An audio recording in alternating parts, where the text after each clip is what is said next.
네, 진짜 보수가 나타났다. 진 보이기도 하고 진짜 가치와 방향성을 둔 보수이기도 하고 우리 더불어민주당 김상욱 의원님 오늘도 모시고 같이 이야기 나눠보도록 하겠습니다. 의원님 안녕하십니까? 네, 반갑습니다. 좋은 아침입니다. 방금 전에 나왔던 뉴스토마토 뉴스가 같이 유튜브로도 나가는 거예요? 네, 유튜브 나가고 저희가 TV로도 방송이 나가고 동시에 아, 나가고 있습니다. 네. 고품격 뉴스토마토 뉴스 잠시 짧은 인사이다입니다. 뉴스였지만 보면서 그 생각이 들어서요. 네, 정말 어떤 생각 드셨나요? 세계 무역이 자유롭게 이루어지고 또 미중 간의 다툼이 완화되는 것이 대한민국 경제에 정말 큰 영향을 미치는구나. 예를 들어 방금 전에 미국이 중국에 수출하는 엔비디아의 H200 수출을 완화하겠다. 그러고 뭐 당연한 얘기겠지만 그러면 엔비디아의 HBM을 공급하는 삼성전자와 하이닉스는 또 수혜를 볼 것이고 그럼 네. 주식 상승으로 이어질 수도 그때 있고 경제 바로 활성화로도 네, 이어지고 하는. 4,200 그래서 찍었죠. 예, 그래서 참 대한민국 경제가 정말 다시 한번 느낍니다. 세계 경제와 강력하게 연동되어 있다는 거. 그런 면에서 우리 이재명 대통령님 외교 활동 열심히 하는 게 사실은 이게 대한민국 경제를 살리는 일이에요. 맞습니다. 예. 예, 대한민국 고금리, 고유가, 고환율의 이제 수출 주도형 국가이기 때문에 외교가 정말 중요한데 이번에 G20 이재명 대통령 순방 일정이 끝났습니다. 네네. 같이 영상 보실게요. 대한민국은 위기의 순간마다 국제사회의 나침반이 되어준 G20를 함께 설계한 나라로서 G20 정상회의 출범 20년인 2028년 다시 의장직을 맡아 여정을 함께 이어가려 합니다. 튀르키예의 신규 원전 사업 추진에 있어 앞으로 남은 세부 평가 과정이 순조롭게 이루어질 수 있도록 양국 정부 차원에서 관심을 갖고 지원해 나가기로 하였습니다. 네, 2023년과 2025년의 G20 정상의 품격이 너무 다름을 우리 국민들 눈으로 확인할 수 있었는데요. 이번 G20 총평해 주신다면요. 대한민국 외교가 세계 외교의 중심으로 들어오는 그런 상징적인 모습이었다라고 생각을 합니다. 외교를 볼 때 제가 늘 하는 얘기지만 양자 외교, 다자 외교, 대한민국 같은 경우는 한반도를 둘러싼 외교 세 개를 나눠봐야 해요. 그리고 또 하나는 외교라고 하는 것은 신뢰가 상당히 중요합니다. 우리가 지금 뭐 아랍에미리트 대통령 전에 왕이 전에 누구였는지 지금 왕이 누군지 이집트 대통령 전에 누구였는지 지금 누군지 아시나요? 몰라요. 그죠? 이집트란 나라만 알고 아랍에미리트란 나라만 압니다. 외국도 똑같아요. 사실은요. 대한민국 볼 때 맞네. 대한민국이란 나라만 보지 대통령이 바뀌었다는 생각을 잘 안 해요. 자, 그러면 제 이야기를 왜 드리냐 하면 그래서 외교는 일관성이 중요한 겁니다. 네. 왔다 갔다 맞아요. 해버리면 그 나라의 대한민국 이미지가 다 망가져 버려요. 근데 보면 윤석열 어떻게 했습니까? 그동안 대한민국이 만들어 놓은 일관성 있게 구축해 놓은 신뢰를 다 망가뜨리고 다녔어요. 짧은 네. 시간에. 네. 그러면 대통령께서 지금 신속하게 해야 되는 것은 망가진 외교의 신뢰를 회복하고 일관성을 회복하는 일입니다. 그렇기 때문에 정말 바쁘시지만 외교의 시간을 할애해서 바삐 세계 무대에 대한민국을 다시 복귀했음을 알리는 것이 너무 중요한 거예요. 맞아요. 그리고 제가 또 서두에 얘기했지만 대한민국은 이 해외 관계에 너무 영향을 많이 받습니다. 전체 GDP 중에 70%를 무역에 의존하고 있고요. 뿐만 아니라 한반도를 둘러싼 지정학적인 요인이 너무나 크기 때문에 외교 분야가 차지하는 특히 무역 분야가 차지하는 또 외국과의 안보 협력이 차지하는 비중이 세계 어느 나라보다도 절대적이고 높습니다. 자, 제가 그리고 양자 외교, 다자 외교, 한반도를 둘러싼 외교 세 개를 나눠봐야 한다는 말씀을 드렸는데 양자 외교로 하는 것 우리가 지금까지 봤던 한미 협상, 또 한중 협상, 한일 협상 이런 것들입니다. 기본적으로 힘액이 될 수밖에 없어요. 네. 그래서 근데 다자 외교는 본질이 다릅니다. UN, WTO, G20 전부 다 어떻습니까? 아니면은 무슨 국제보건기구 전부 다 보면 우리 UN 하면 뭐가 생각나요? UN 총회가 생각나죠. UN 총회에서 어떻게 의사결정합니까? 표로 하죠. 네. 그러니까 힘이 세다고 해서 표가 더 많나요? 물론 상임이사국 지위는 있겠지만 그건 아니거든요. 네. 그래서 다자 외교에서는 규범이 제일 중요합니다. 규범이 중요하고 원칙이 중요하고 모범이 중요해요. 네. 양자 외교에서는 힘이 중요해요. 자, 근데 지금까지 국제 다자 외교를 만들고 이끌어왔던 것은 프랑스, 영국, 미국 이런 순으로 다자 외교를 주도해 왔습니다. 그런데 트럼프 집권 이후에 미국이 다자 외교에서 급격히 손을 놓고 있어요. 놓는 정도가 아니라 다자 외교를 망가뜨리고 있는 중이죠. 네. 트럼프는 특히 힘에 기반한 양자 외교를 통해서 미국의 이익을 극대화하고 다자 외교 규범 틀을 망가뜨리는 데 집중을 하고 있습니다. 그렇죠. 그러다 아메리카 보니까 프레스로 가고 있죠. 어떻게 됐습니까? WTO든 뭐든 다 무너지고 있어요. 다자 외교가 다 무너지고 있는 겁니다. 그런데 어떻습니까? 양자 외교에서 좋은 나라는 누구만 좋을까요? 힘이 센 나라만 좋아요. 그러니까 미국, 중국만 좋아요. 러시아만 좋아요. 그러면 그런 나라를 제외한 대다수의 나라는 어떻습니까? 양자 외교는 너무나 불안하고 두려운 겁니다. 그래서 다자 외교를 통해서 보호를 받고 싶어 하거든요. 근데 그 다자 외교의 중심 국가로 대한민국이 떠오르는 거예요. 이게 비단 이번 G20에서 처음이 아니에요. 이재명 대통령 취임 직후에 UN 또 APEC 또 G20 연결되면서 네, 아세안도 일관되게 목소리를 내고 있는 아젠다가 있습니다. 그게 뭐냐? AI 대변화 시대에 국가 간 연대와 협력이 중요한 점, 그리고 국가 간 평등이 중요하다는 점, 또 자유무역을 지켜야 한다는 점, 맞아요. 그리고 지속 가능한 발전을 해야 한다는 점, 이것을 일관되게 메시지를 내고 있습니다. 이게 어떤 메시지죠? 다자 외교의 핵심 가치인 겁니다. 그러니까 우리는 다자 외교를 지켜야 하고 이 다자 외교의 틀 안에서 국제 규범을 지켜야 하고 국제 도덕률을 지켜야 하고 거기서 대한민국이 모범이 되겠다는 얘기를 합니다. 특히나 이번 튀르키예 방문할 때나 보면 어떤 메시지를 내냐면 단순히 생산기지 수출 대상으로 보지 않겠다. 전략적 파트너로 보고 같이 발전하겠다는 얘기를 합니다. 아랍에미리트에도 똑같은 얘기를 해요. 이게 무슨 말이냐면요. 우리가 우수하니까 너희는 못났으니까 우리 물건 그냥 사기만 해라고 강약으로 보는 게 아니라는 거예요. 같이 가는 동반자로 본다. 너희의 약한 것이 있으면 우리가 도와서 너희를 강하게 만들어줄게. 같이 가자라는 얘기를 하고 있습니다. 다자 외교에서 가장 핵심 메시지입니다. 우리가 살겠다고 너희 약탈하겠다가 아니라 우리가 힘이 센 부분이 있으면 너희를 도와줄게. 너희도 힘이 세지도록. 자, 미국 트럼프 어떻죠? 완전히 다른 모습이죠. 네. 미국 트럼프는 우리가 힘이 세니까 다 가지고 와. 너희는 힘 세면 안 돼. 네. 이렇게 가죠. 근데 대한민국은 약탈까지 하고요. 대한민국은 어떻습니까? 우리가 도울 수 있는 거 있으면 도울게 같이 가자는 네, 거예요. 연대를 제안하죠. 이게 뭘 의미하느냐? 국제사회에 어떤 메시지를 주느냐? 대한민국 신뢰할 수 있다. 협력적 파트너다. 모범 국가다. 또 국제규범과 도덕률을 지킨다. 세계 평화와 자유무역을 추구한다라는 강력한 메시지인 겁니다. 선도국가로 보이겠네요. 그렇죠. 그래서 제가 그 얘기를 한 거예요. 세계 외교에서 대한민국이 중심에 서는 특히 다자 외교 분야에서 중심에 서는 그 역할을 하는 겁니다. 그렇게 쉽게 말해서 예전에 프랑스가 했던 역할, 예전에 영국이 했던 역할, 예전에 미국이 했던 역할을 지금 대한민국이 해나가고 있는 거예요. 모범 국가로서. 대한민국은 무역이 중요하다고 했습니다. 또 한반도를 둘러싼 지정학적 외교관계 매우 중요하다고 했습니다. 이재명 대통령의 이런 외교적 노력은 한반도의 지정학적 평화를 가져오고 또한 대한민국 무역을 활성화시키는 데 큰 바탕이 될 것이다. 그런 생각하고요. 앞으로 당장 눈에 보이지는 않겠지만은 이런 노력들이 합쳐져서 대한민국 경제 발전에도 큰 도움이 된다. 그렇게 기대해도 될 것 같습니다. 네, 아무래도 과거 2023년에 윤석열 G20와 2025년에 이재명 대통령의 G20가 비교할 수밖에 없는데 특히 한덕수 재판에서 윤석열 이런 말을 했습니다. G20이 좌파 정상들밖에 없다. 그래서 총리 보냈다. 이런 말을 했는데 이러한 발언은 좀 어떻게 보셨어요? 그분들 의미가 없는 그냥 진짜 그러니까 말에 끌려다닐 필요가 없어요. 저한테도 빨갱이라던데요. 윤석열이 의원님께 지금 구구 단체들 아직 많잖아요. 네. 제가 민생 투어나 아니면 민생 간담회나 이렇게 하면 구구 단체들이 따라오면서 깽판을 나요. 근데 가면 늘 하는 말이 짱깨, 붓게, 빨갱이는 꺼져라 이러는데 제가 무슨 빨갱이입니까? 저는 보수주의자인데. 근데 그러니까 본인들 생각과 다르면 다 그냥 페인트 칠해서 빨갱이 해버리고 있는데 윤석열이 그렇죠. 공산주의 세력, 전체주의 세력 이런 식으로 했죠. G20 참여 국가가 좌파가 어디 있어요? 거기 그리고 좌파 우파 도대체 기준이 뭐야? 그러니까 좌파 정상이라잖아요.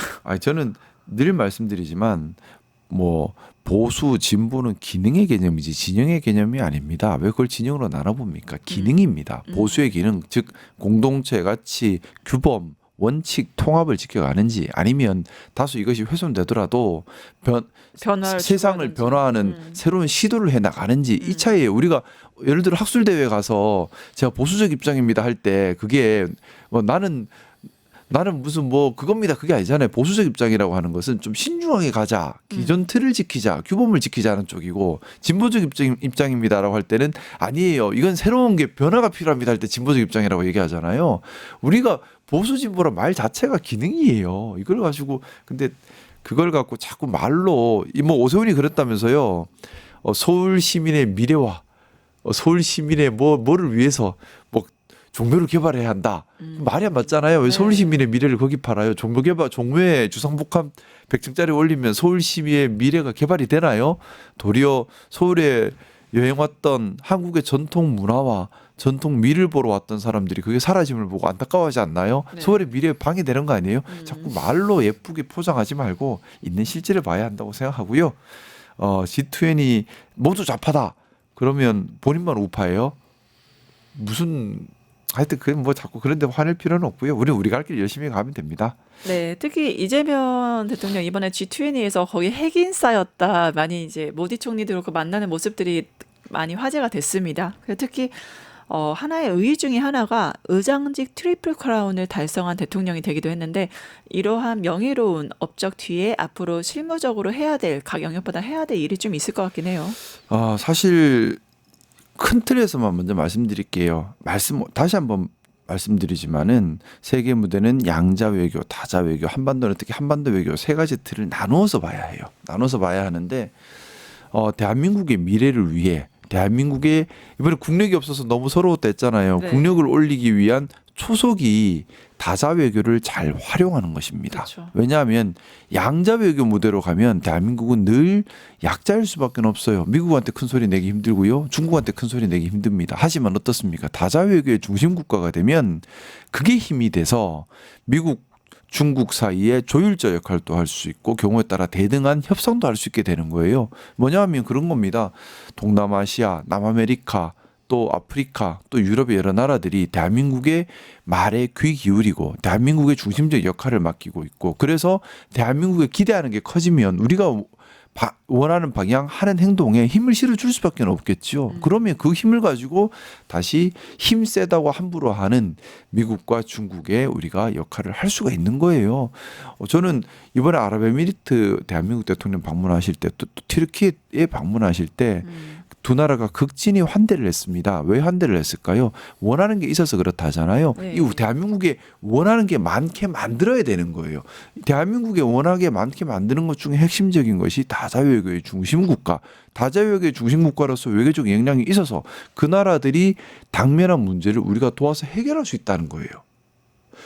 대한민국의 미래를 열어가는 부분입니다. 이게 네. 진짜 미래를 열어가는 거예요. 네. 그리고 제가 아까 윤석열 자꾸 욕하면 뭐합니까 얘기를 했는데 우리 스스로 좀 보다 성숙한 비판을 해야 합니다. 뭐냐하면 같이 욕하고 비판하면서 신난다 와 하고 끝나버리면 이거는 하나만한 비판이에요. 그냥 우리 기분 좋으려고 하는 거지 아무런 발전 없는 비판입니다. 그게 아니라 비판을 하고 난 다음에 반드시 두 가지를 해야 합니다. 첫 번째는 상대로부터 타산지석 삼아서 우리가 고칠 점을 또 우리 스스로 경계할 점을 새겨야 하고요. 두 번째는 거기에서 우리가 대안과 보완책까지 나가줘야 됩니다. 그래야지 국민들이 보실 때 또 신뢰할 수 있는 겁니다. 단순히 욕만 하고 끝나면 똑같은 놈이 돼버려요. 네. 그게 아니라 비판을 한 다음에 이거 잘못됐구나. 우리는 안 그래야지. 우리는 그러지 말아야지라는 타산지석으로 가야 되고 더해서 안 그러려면 어떻게 해야 되지? 라는 보완책과 대안 정책 제시까지 나가줘야 되는 겁니다. 대통령께서 그렇게 하고 계신 거예요. 대통령께서 윤석열 외교 망쳤어요 라는 욕을 안 하시잖아요. 그걸 욕을 한다고 바뀌는 게 아니에요. 네, 그게 맞습니다. 아니라 윤석열이 뭘 잘못했지? 이거 바로 잡아야지. 그리고 타산지석 삼는 거죠. 그리고 대안 제시까지 나가는 거예요. 지금 그런 모습이라서 너무나 성숙한 모습. 그래서 국민들께서 더 믿어주시는 겁니다. 네, 이재명 대통령 행보 너무 잘하고 있고 또 민주당도 집권 여당으로서 국민들 많은 기대를 하고 있습니다. 근데 얼마 전에 민주당 내란 특위에서요. 내란 전담 재판부의 신설을 촉구하는 기자회견을 했잖아요. 어떻게 보셨어요, 이게?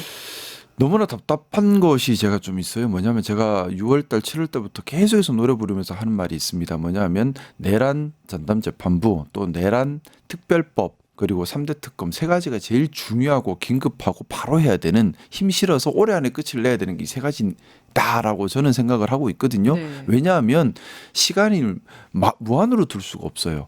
우리가 어떤 사안을 볼 때에 제도의 개선이 필요한 것이 있고 사건에 대응해야 될 것이 있습니다. 제도 개선은 시간을 두고 가야 되죠. 왜냐하면 국민들 삶에 직접 영향을 미치고 제도란 건 한 번 만들면 오래 갑니다. 그러면 부작용은 없는지 정말 국민들 입장에서 또 공정하고 또 효율적인 것이 맞는지 열심히 제도 자체 집중해. 이거는 시간을 두고서라도 공개적으로 토론하면서 잘 해야 되는 것이고. 근데 사건에 대한 대응은 달라요. 사건에 대한 대응은 신속해야 되고 정확해야 되고 힘이 있어야 되고 빨리 끝이 나야 됩니다. 자, 근데 내란특별법이라고 하는 것이 국민의힘에 돈줄을 끊어버리는 거죠. 이건 그래서 저는 내란특별법 너무 중요하다고 생각했어요. 빨리 통과시켜서 아니 정쟁을 할 문제가 아니에요. 반헌법, 반국가, 반민주를 한 정당, 그래서 위헌정당인 곳에 돈이 안 가도록 하는 거는 우리 국민 혈세가 안 가도록 하는 건 당연한 거잖아요. 이걸 빨리 해버리면 위헌정당 소지가 있는 반국가, 반헌법 정당에 숨쉬게 막아지는 거잖아요. 되게 중요하고 신속하게 해야 되는 부분이라고 생각을 했고 또 하나 내란전담 재판부. 이번에 지금 내란 재판 보시면서 어떻습니까? 5,200만 국민이 6개월 동안 가슴 졸이면서 겨우 재판을 올려놨더니 재판 이상하게 가요. 자, 근데 또 구속 기간 제한이 있습니다.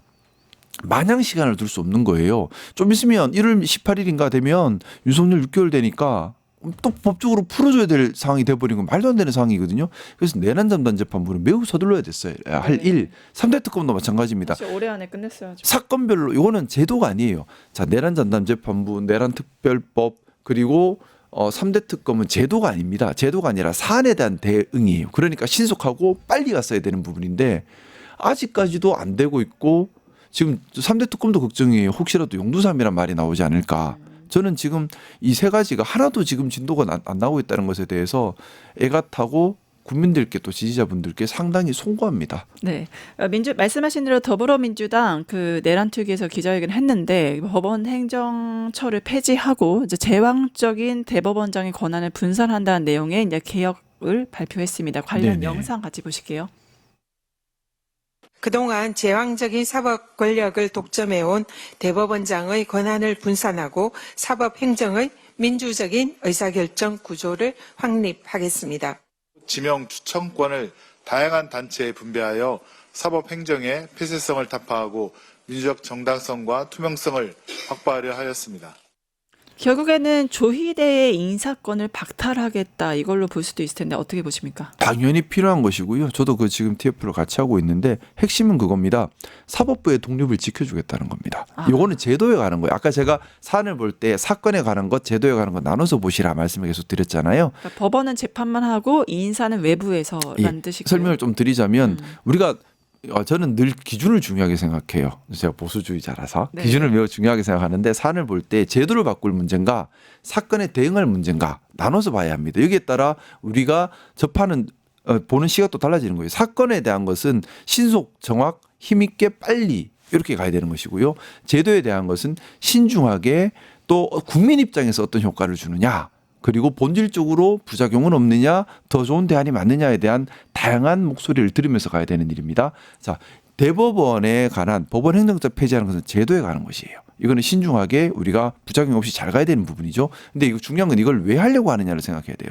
조희대 한 명을 처단하기 위한 것이다 라면 사건에 가는 것이니까 3대 특검으로 가야 합니다. 근데 이건 그게 아니라 제도 자체를 바꾸겠다는 거예요. 네네. 신중하게 가야 되죠. 제도를 왜 바꿔야 되느냐.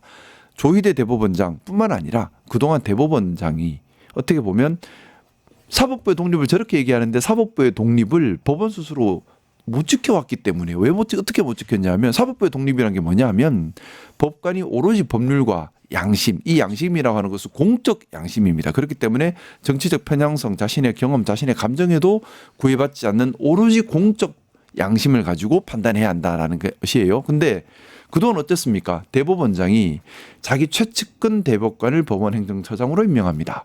그리고 이 법원행정처장은 대법원장 말을 잘 듣겠죠? 근데 이 법원행정처는 법관의 인사 또 사건의 배당에 관여합니다. 네. 그걸 통해서 실질적으로 개별 사건에 감나라 배나라 하면서 사법부의 독립을 침해해오는 경향이 있었어요. 그럼 어떻게 해야 되죠? 대법원장이 법원행정처를 통해서 개별 사건의 사건 배당과 사건 진행에 개입하는 것을 막아야 하는 거죠. 그러면 법원행정처를 대법원장으로부터 떼야 되는 겁니다. 그래서 법원행정처 폐지 얘기를 하는 거예요. 그래서 요는 뭐냐? 사법행정위원회라는 대법원장으로부터 독립된 기구를 만들자. 그리고 이 사법행정위원회가 법원행정처가 하던 기능을 수행하게 하자. 즉 법관의 인사와 사건의 배당 등에 관한 사무적인 일을 독립적으로 수행하도록 한 거죠. 그럼 대법원장이 더 이상 개별 사건, 개별 재판부에 개입할 수 있는 루트가 사라지는 거죠. 그러면 어떻습니까? 사법부의 독립에 도움이 되겠죠. 그러면 사법부 독립- 국민들 입장에서는 더 네. 공정하고 효율적인 재판을 접할 수 있게 되는 거죠. 사법부 독립 얘기했으면 판사가 사실 좋아야 되는데 이게 더불어민주당이 이게 사법 개혁안 발표하니까요. 면전에서 법원 대표로 나온 판사가 이거 위헌 소지 있다고 정명 직격을 했습니다. 위헌 소지에 대한 얘기를 하는 것은 우리 헌법에 보면 사법부의 독립을 지키는 것 중에 하나로 대법원장이 대법원장에게 임명권이 있도록 규정이 되어 있습니다. 그러니까는 위헌 소지 있다 주장을 하는 것이고 네. 위헌이 되지 않게 연구해서 만드는 것이 중요하죠. 우리는 저는 보수주의자라서 법을 지키는 게 중요하다고 생각합니다. 헌법 개정 전까지는 지금 헌법을 잘 수행을 해야 되고 헌법에 문제가 있다면 헌법 개정 논의로 체계적으로 나가야죠. 이것도 제도를 바꾸는 거니까 신중하게 나가야 돼요. 헌법은 지켜야 돼요. 그래서 헌법을 지키는 틀 안에서 법원행정처를 없애고 사법행정위원회를 만들기 위해서 많은 연구를 하고 있습니다. 그래서 저희가 사법행정위원회 위원 구성이나 이런 부분들에 대해서 기본적으로 사법행정위원회가 임명권을 갖는 건 아니에요. 그 임명권은 대법원장이 여전히 가집니다. 하지만 대법원장이 사법행정위원회의 의견을 무시할 수 없을 정도로 잘 정리된 의견을 드리고 이거를 대법원장이 이렇게 했음에도 불구하고 무시해버리면 대법원장이 문제가 생기죠. 정치적 책임이나 부담이 생기죠. 이런 구조로 만들어가는 겁니다. 어떻게 보면 과도기적인 부분이고 만약에 대법원장이 임명권을 갖는 것 자체가 문제다라는 논의로 간다면 그때는 이제 다음에 헌법 개정할 때 또 논의해 봐야 할 사항이고요. 지금은 대법원장이 헌법에서 부여된 권한을 당연히 누려야겠죠. 그것도 사법부 독립의 한 모습이니까. 하지만 남용되지 않도록 자문기구, 견제기구로서의 사법행정위원회의 기능을 강화하겠다는 취지입니다. 네. 또 민주당 내부에서의 요즘 소식이 또 있는데 1인 1표제. 이거 사법행정위원회 조금만 더 말씀드리면 네, 사법행정 마지막 짧게만. 짧게 질문 드릴게요. 그러면 이 법원행정처 폐지가 네. 대통령 재판 중지법 아니냐? 그거하고 상관없는 거고요. 제가 말씀드렸잖아요. 그 사건과 제도를 나눠봐야 한다고. 대통령에 대한 사건이 있다면 그거는 개별 사건이에요. 우리가 논의하는 건 제도예요. 다른 거예요. 왜 다른 이렇게 거. 묶어서 그래서 제가 처음부터 말씀드린 거예요. 제도와 사건은 나눠서 바라고. 우리도 마찬가지고 상대도 이걸 섞어버리는 게 선동하는 거예요. 저는 사안을 볼 때마다 기준을 세워야 한다 말씀을 드리는 게 국민들을 선동하는 사람들, 거짓으로 선동하는 사람들이 잘 쓰는 게 섞어버리는 겁니다. 어떻습니까? 대장동 항소 포기 사건도 섞어버렸잖아요. 그렇죠. 1기 수사팀 했던 것과 2기 수사팀 했던 걸 섞어버려요. 섞어버렸죠. 자꾸 섞어요. 본질을 섞으면 판단을 흐리죠. 못하게 하거든. 우린 정확히 나눠봐야 합니다. 지금 법원행정처 폐지한 건 제도에 가는 거예요. 제도에 가는 것이고 그리고 우리 민주당 지지하시는 분들께도 말씀을 드리고 싶은 부분이 왜 이걸 막딱딱 하면 되지? 왜 이렇게 법원을 만에 하나라도 위헌 결정이 나면 동력을 잃어버립니다. 개혁의 동력을 잃어버려요. 그래서 마음 급하더라도 위헌이 되지 않게 예민하게 참겨가는 건 중요한 것이고요. 이거 위헌일 수 있어요라는 지적에 대해서 무조건 공격할 것이 아니라 스스로 더 점검하는 기회를 삼아야 돼요. 그게 진짜 센 겁니다. 네, 네. 말씀 감사합니다. 다시 돌아와서 정청래 더불어민주당 대표 더 이상 미룰 수 없는 과제다라고 하면서 네네. 1인 1표제 이제 추진하고 있는데 어떻게 민주당 지금 내부에서는 어떠한 이야기가 나오고 있나요? 다양한 논의가 있어요. 근데 1인 1표제 사실은 민주주의 국가에서 선거에 대해서 동등해야 한다라는 것은 당연한 명제예요, 사실은요. 네. 당연한 명제예요. 네. 그럼 민주정당에서도 1인 1표제로 규결해야 한다는 건 또 당연한 명제입니다. 언젠가는 가야 될 길이에요. 근데 현실을 고려하면서 가야 되기 때문에 시기, 방법, 그리고 보완책에 대한 얘기를 하는 건데 우리가 여기서 조심해야 될 것이 있어요. 어떤 것이냐 하면 우리 민주당 거대 집권 여당이 되었습니다. 달리 말하면 책임 있는 책임 정당이 되어야 하는 것이고요. 전국 정당이 되어야 합니다. 모든 일부의 목소리만 반영되는 것이 아니라 대다수 국민의 목소리를 담아낼 수 있어야 책임 정당으로 계속 갈 수가 있어요. 소수 일부 지지층의 목소리만 반영하면 결국에는 소수당이 되겠죠. 그렇죠. 근데 다수 국민의 목소리를 담아내면 다수당으로 계속 힘있게 갈 수 있는 겁니다. 자, 그러면 특히나 국민의힘이 역할을 못하게 만들려면 우리 민주당은 더 그 역할을 더 해야 돼요. 그리고 또 잘 나갈 때 우리가 험지고 약한 쪽에 빨리 진출을 해야죠. 약할 때는 국민의힘이 약하니까 TK를 자꾸 오므라들잖아요. 약하니까 방어적으로 오므라드는 거거든요. 반대로 힘이 있을 때는 우리가 약했던데 진출해 나가야 돼요. 맞죠? 요건 우리가 이거는 그 또 똑같이 생각해야 될 부분입니다. 그런데 1인 1표제가 자칫 하면 이런 흐름에 반대가 지금 시기적으로 반대가 될 수 있다는 우려가 있는 거예요. 뭐냐면 우리 당원들 상당 부분은 상당수의 당원들이 호남과 서울에 집중돼 있어요. 서울 경기에. 그렇죠. 그럼 강원 영남 쪽에 또 충청 쪽에는 당원수가 상대적으로 매우 적습니다. 그런데 이걸 약간 보완해 주는 게 대의원 제도가 보완해 주는 역할을 했던 거예요. 왜냐하면 당원 수는 압도적으로 있지만 마찬가지로 대의원은 똑같이 뿌려놨잖아요. 네. 그러면 약간 한 7대3, 6대4 정도로 3, 4의 반영 비율을 뒀던 거예요.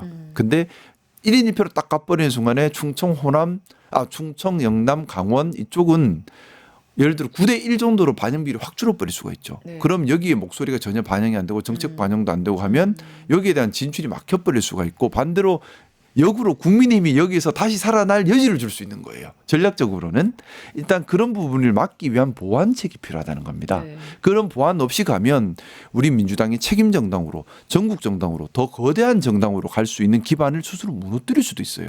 다 주고 가는 국민의힘한테 살 길을 열어줄 수도 있다는 거예요.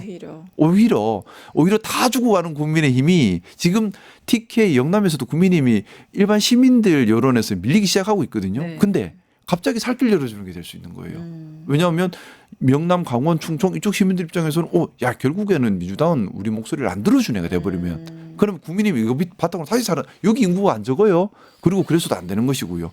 이제 그런 부분에 대한 고민이 저는 좀 있는 것이고 당연합니다. 1인 1표제는 언젠가 달성해야 되는 것이고 단계적으로 해 나가야 되는 건 분명해요. 하지만 시기적으로 또 전략적으로 또 보완책 여기에 대한 논의 없이 잘못 가서 또 경우에 따라서 특정 정치 세력의 특정 목표에 이용을 하는 단계가 돼서는 안 된다라는 조심성이 있는 거죠. 그것 때문에 당내 지금 원내에서 토론이 활발하게 이루어지고 있습니다. 그런데 저는 여기서 되게 큰 희망을 봐요. 어떤 희망입니까? 우리 민주당이 당원 민주주의가 정말 성숙하고 있구나. 왜냐하면 보통은 국민의힘은 어떻습니까? 당 지도부나 또는 중진이 결정하면 당원들이 우 따라가요. 그냥 고민 없고 행동 없고 당원들 간에 이런 막 논란 토론이 안 일어나거든요. 근데 우리 민주당은 어떻습니까? 다양한 토론이 일어나요. 1인 1표제 당장 해야 된다. 필요하다. 아니다. 전략적으로 좀 더 봐야 된다. 아니다. 이게 악용돼서는 안 된다. 아니다. 그래도 1인 1표제 지금 안 하면 언제 하냐. 자꾸 핑계대지 마라 하면서 토론이 일어나요. 저는 이게 민주적인 모습인 거예요. 당원들 사이에 토론이 일어나는데 상당히 전문적이고요. 상당히 논리적입니다. 그리고 이 당원들의 토론을 바탕으로 의원들이 반영해서 원내에서도 토론이 이어져요. 그래서 이게 민주주의지라는 생각을 하면서 우리 민주당의 당내 민주주의가 성숙하고 있는 하나의 과정이다 하면서 반갑게 보고 있습니다. 네, 특히 국민의힘도 지금 지방선거를 앞두고 많은 내부 룰 때문에 문제가 되고 있는 것 같습니다. 네. 기존의 당원 그 비율을 50에서 70으로 지금 늘린다는 걸 장동혁 대표가 강행하니까 네. 윤상현 의원 우리도 개딸당 되는 거냐 이런 식으로 반발하고 있거든요. 어떻게 보셨어요? 뭐 일단 윤상현 의원의 말은 별로 영혼이 없기 때문에 뭐 아시다시피 뭐 카멜레온 같아요. 어제와 나와야 오늘의 나는 다른 사람이 하고 달려드는 사람이라서. 근데 지금 사실은 국민의힘에서 우리가 타산지적 삼아야 될 부분이 있다 말씀을 드렸어요. 네. 국민의힘이 예전에는 당원의 의견도 중요했지만 일반 시민의 여론도 중요하게 봤었습니다. 그러니까 국민의힘 강성 지지층은 늘 좀 과격한 의견이 나오는데 이게 일반 시민들의 의견과는 상당히 동떨어진 게 있었어요. 그래서 이걸 완화시켜서 하는 부분이 있었는데 돌이켜 보세요. 한 윤석열이 들어오고 나서부터 윤석열이 국민의힘을 장악하기 위해 제일 먼저 했던 게 뭐냐? 일반 시민 여론조사를 빼버리고 100% 당원으로 갑니다. 100% 당원으로 가면서 강성 지지층으로 딱 충성 대열을 만들어 버려요. 그래서 뭐 당내 민주주의 국민의힘에서도 똑같은 얘기가 나왔던 거예요. 당내 민주주의 우린 당이니까 당원들의 의견을 반영해야 돼. 시민들의 의견을 반영하지 않았습니다. 그러니까 어떻게 되죠? 극단으로 가버린 거예요. 극단으로 가고 그래서 윤석열이 탄생했죠. 그렇죠. 그리고 이제 국민의힘에서 뽑아 올린 사람들이 일반 시민들의 상식과 전혀 동떨어진 오로지 국민의힘 당원 그중에서도 강성 지지층의 당원의 의견만 반영한 사람들이 올라오면서 12.3 내란을 옹호하는 단계까지 가버린 겁니다. 자, 근데 우리가 타산지석 삼아야 된다는 거예요. 1인 1표제 반드시 필요하고요. 언젠가는 해야 될 우리의 지향점입니다. 또한 우리 민주당이니까 당원들의 의사가 제일 중요한 거 반드시 맞습니다. 틀리지 않습니다. 하지만 책임 정당으로 또 수권 정당으로 힘 있는 정당으로 대다수 국민들의 의견을 받아서 거대 정당으로 집권을 계속해서 해 나가려면 소수 정당이 안 되려면 국민 대다수의 의견을 수용할 수 있는 틀은 지켜져야 된다는 겁니다. 그래서 당원들의 의견을 중심으로 하되 국민들의 당원이 아닌 국민들의 의견이 반영될 길을 막아서는 안 되는 거예요. 그렇게 되면 국민의힘의 전체를 밟을 수도 있습니다. 타산 제가 그래서 계속 그 얘기 드리잖아요. 비판에서 멈추면 안 된다고. 비판한 다음에 뭐가 문제였는지 봐서 타산지석 삼고 여기에 대한 대안과 보완책까지 나가야 성숙한 멋있는 거예요. 욕만 하고 말하면 똑같은 겁니다. 네.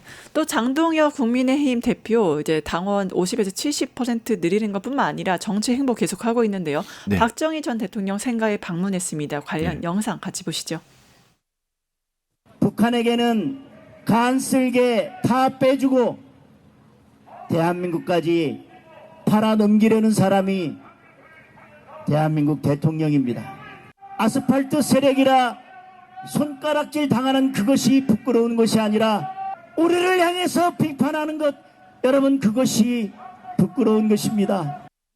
네, 목숨 바쳐 지키겠다 체제 전쟁을 선포한 듯한 모습 보이는데 장동혁 센 발언 계속 하고 있죠. 어떻게 평가하세요? 동혁이 형 좀 그만해.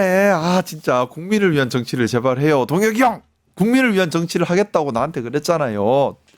국민을 위한 정치를 하겠다고 해놓고는 왜 자기 정치를 해요? 국민을 위한 정치를 했으면 좋겠어요. 정말 좀 그 야당 대표면 야당 대표답게 국민을 위한 정치 해야지. 근데 제가 계속해서 반복해서 드리는 말입니다. 장동혁 대표가 정말 옳고 그름을 몰라서 저럴까요? 저는 알고 있다고 생각해요. 근데 왜 저렇게 할까요? 왜 일반 국민들, 일반 시민들의 여론과 상식이 국민의힘엔 전혀 들어가지 못할까요? 국민의힘이라는 정당이 일반 시민의 여론을 받아들일 수 있는 루트가 없어져 버린 겁니다. 오로지 강성 지지층의 목소리만 대변을 해야지만 당권을 잡을 수 있는 루트, 그런 체계가 돼버린 거예요. 체질이 나빠진 겁니다. 왜 일반 시민들 목소리가 사라진 거예요? 윤석열 이후로 자꾸 당규를 바꾸면서 그래 가버린 거죠. 그러니까 그게 대표적인 게 그거라니까요. 예전에는 예를 들어 뭐 후보를 뽑거나 뭘 할 때에 당신 몇 프로, 그다음 일반 시민 여론조사 몇 프로 이렇게 그렇죠. 갔었어요. 국민 여론조사 반영했죠. 근데 윤석열 이후로는 100% 당심으로 갔어요. 그게 굳어진 거예요. 오래 가다 보니까 일반 시민 여론은 안 중요해진 거예요. 그게 모든 시스템에 그렇게 들어가 버리니까 장동혁 입장에서는 우리 동혁 형 입장에서는 이게 틀렸다 싶더라도 내가 당대표를 하고 당권을 잡기 위해서는 강한 목소리 계속 낼 수밖에 없는 겁니다. 그래서 일반 시민들이 무슨 소리를 해도 안 듣는 거예요, 그냥. 이게 정말 위험한 거예요. 우리 그래서 근데 대한민국이 양대 정당 구도잖아요. 아직까지는. 그래서 우리가 타산지석 계속 얘기를 하는 겁니다. 같은 길을 가면 안 돼요. 제대로 싸우는 게 혁신이다라고 네. 이 자리에서 말을 했어요. 그리고 새 대한민국, 박정희처럼 기적을 만들고 새로운 대한민국 만들어야 된다. 이렇게 말했거든요. 그러니까 이제 말씀드렸던 것처럼 신천지, 통일교, 전광훈 등등등으로 연결되어 있는 국민의힘 당원들만 보고 있는 거예요. 국민의힘 당원들만 보고 있는 거예요. 오로지 전체 국민의 눈에 없고 당원만 눈에 있군요. 그러니까 지금 국민의힘이 극단적인 구구정당으로 전락을 해서 수권 정당으로서의 기능을 완전히 상실해버렸어요. 가능성을 없어졌죠. 심지어 야당으로서의 기능도 상실해버렸어요. 첫 번째 이유, 시민들의 목소리가 안 들어가요. 우리의 상식이 안 들어가요. 그들만의 세상에 갇혀 있어요. 극단적인 극우 세력이 돼버렸어요. 그래서 이제 사과 12.3 지금 못할 계엄의 거예요. 밤이 오는데 사과 요구하니까 말했던 게 아니다. 그러면 말할 생각도 우리가 황교안이라고 했는데 무슨 사과를 하겠어요. 우리가 그리고 그런 사과를 받으면 안 돼요. 우리가 황교안이다 해놓고 날 닥쳤다고 그냥 뭐 말만 사과하는 형태 취하는 거 받으면 안 되는 거 아니에요? 진정성이 하나도 없는데. 거의 김건희 개사과 그 그렇죠. 경인가요? 우리가 왜 사과를 애걸해요? 사과는 저쪽 우리는 사과 뭐 안 받아줘 하면 국민의힘 쪽에서 그래도 받아주면 안 될까? 진짜 사과할게. 야 그게 진정성이 있어? 그런 사과 안 받아? 아니야 정말 잘못했어. 이게 맞는 모습이지. 사과해야 되는 거 아니야? 좀 해봐봐. 아니 할 수도 있는 이건 이상한 모습이잖아. 그러네요. 우리가 왜 사과를 받아줘요? 진정성 없는 사과를. 자 반헌법 반국가적 반민주적 행위를 하고 사과를 하지 않아요. 그러면 없애야죠. 대다수 국민의 상식과 여론과 판단에 위배돼서 국민을 배신하고 있으면 배신한 값을 치르게 해줘야 되는 거죠. 그게 상식인 겁니다. 그게 맞는 거예요. 우리가 왜 사과를 요구합니까? 사과해도 받을까 말까인데 우리한테 이만큼 피해를 주고 상처를 줬는데 왜 사과를 그죠? 저는 그리고 제가 누차 말씀드리지만 장동혁 대표는요 뭐가 옳고 그른지 아는데 저렇게 하니까 더 미운 거예요. 아 아는데 일부러 한다. 다 알아요. 저 양반 다 알아요. 왜 아는데 저래요 그럼? 자기 좋으려고. 자기 정치? 자기 정치죠. 자기가 당권 잡고 싶고 자기가 나중에 대통령 하고 싶은 그 욕심 때문에 대통령도 하고 대통령 꿈이 싶어요? 있어요. 그것 때문에 틀렸지만 나한테 이득되니까 하겠다는 거예요. 진정으로 저렇게 하고 있는 거예요. 그래서 저는 너무 싫은 거예요. 옳고 그름이 분명한데 자기한테 이득된다고 어떻게 공인이 함부로 그 일을 해요. 공인의 자격이 저러면 없는 거예요. 동혁이 형 나한테 국민이 위해서 하겠다며 틀린 거 안 하겠다며 했잖아. 나한테 그 얘기 그렇게 좀 날 지켜주면 좋겠어요. 네, 김상호 안타깝습니다. 의원님한테 그렇게 말하고 유지경성 뜻이 있어서 마침내 이루다 결국엔 대통령 꿈까지 가는 장동혁인데 이 보수 중에서 어떤 소수 의원 중에서는 네. 만약에 당신이 장동혁이 보수의 영웅이 되고 싶다면 네. 한동훈, 유시민, 이준석을 다 품어야 된다라고 제언했다고 합니다. 가능할까요? 저는 불가능하다고 봅니다. 왜냐하면 장동혁 지금 국민의힘 대표의 가장 큰 관심은 본인이 당권을 잡고 본인이 다음에 대통령 후보가 되는 거예요. 네. 그게 제일 중요한데 그럼 본인한테 제일 장애 요인이 뭘까요? 한동훈 전 대표와 이준석 개혁신당 대표예요. 자기의 경쟁자예요.